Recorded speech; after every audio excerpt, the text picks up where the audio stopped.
When it comes to money right now, people are really ramped up about it.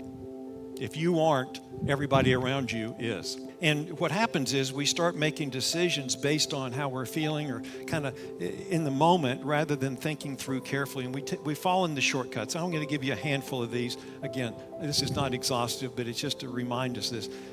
We get into trouble because one of the shortcuts is I'm going to buy a depreciating item on credit. And I'm sure I'm going to be getting that raise and I can pay it off. I know I said that last year and the year before and the year before that. Eventually it's going to happen. Buying depreciating items on credit is really dangerous. I'm not saying you should never do it. I'm just saying we need to really be careful about it. And just as an example, if you have $6,500 on revolving credit and you pay the minimum, the good news is you can. And they'll be glad for you to pay the minimum. Because when you finally pay it off, you'll have paid over $18,000 on that. That's how they make money. And I'm saying this is how business works in our country. And there are plenty of people that are going to loan you money because we just need to be careful with it. And the shortcut that ends up really choking us down the road.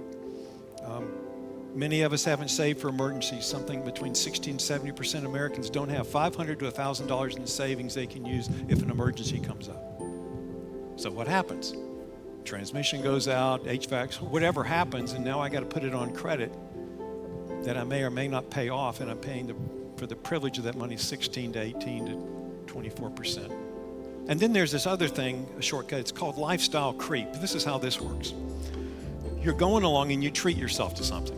I'm going to go out to a nicer place to eat, or I'm going to go to Starbucks twice this way, or whatever. And after a while, what happens is the lifestyle creep is that thing I treated myself with becomes normal, and I've now raised the bar of what I absolutely have to be happy. And you know what that's like. Some of you are living in a house or apartment right now that was perfect for about a year, and now it's not big enough. I just need about 10, 15% more space. And when I get that, that's going to be wonderful for about a year. And then all the stuff you've purchased on credit is going to be filling up your house, and you're either going to get one of those pods and put it in your yard. Neighbors don't like that. You're going to get a storage unit, or you need to get a new place. Modern advertising's goal, quite honestly, is just to make me discontent with where I am.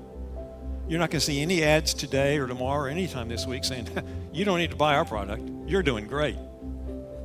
That car you've got, that car is going to be good for at least 150,000 miles. You don't need a new one. You can turn your own wipers off. You don't have to have a car that does it automatically. You can buy new car smell. I mean, discontent is what we're just surrounded by something to make us that way. I need to learn the value of being content with where God has me and Him taking care of me and me being faithful with what I have, trusting that He's going to take care of me along the way. We bought into something, this thing about I should only do what I'm passionate about and what is so exciting. Work, it's work. You can enjoy it, you can be glad you're doing it, but I love my job, but I don't love all of it. And somehow we bought into this thing, some kind of a romantic view.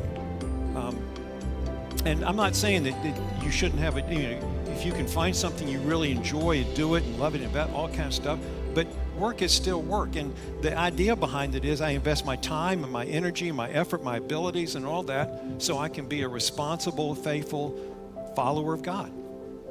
And there are going to be some jobs I have because I just need to do it to take care of my responsibilities, and I may not love it. Maybe I can work toward it and all that kind of, but somehow we just need to understand that work was never meant to be this fulfilling all of my passions. So anyway, work is a curse. And the other side is work it becomes an addiction. It becomes what identifies me. A lot of us, if people say, tell me what you do, because what I do is who I am. My work defines me, and success or moving up or position or the perks that go along with, that's what really makes life work. And I'm so glad about it. I mean, I And I'll sacrifice anything. And I'm never enough. If you work on commission or if you have your own business or something, it's easy to fall prey into this thing of, I need to keep making hay while the sun shines, because you never know when it could dry up. So I'm just going to keep going and going, and you get addicted to it. Here's another thing that happens about work too when it becomes our identity and this is one I have struggled with most of my life, is it's easier for me to work because I can control some of that than it is for other things that I'm not really gifted at, like marriage or parenting. So what I do, well, I just got to work because I'm really uncomfortable in some other settings. So I find work becomes a way for me to excuse not being faithful in some other things. Let's go to money. How I manage my money, how you and I manage our money, it reflects our spiritual health. And helping others see a good God working in and through us. That's much more value. You know, you've heard the old story, there are no U-Hauls behind hearses.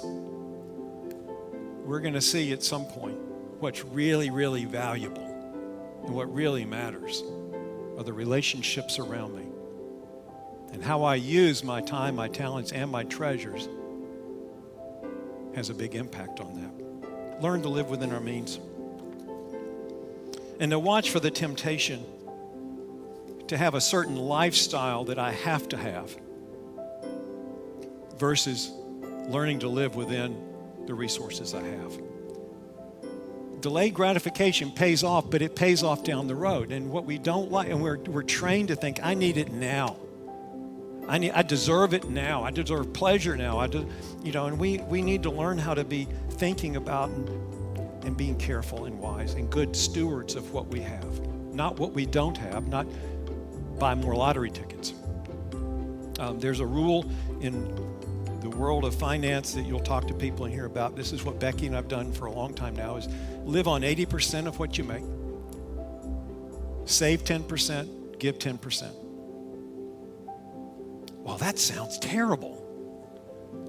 It's not easy. We don't have any videos of our kids growing up because we couldn't afford a video camera, and they didn't have iPhones then. I don't even think they had phones then. What did we use? We banged drums. I don't know. We're old.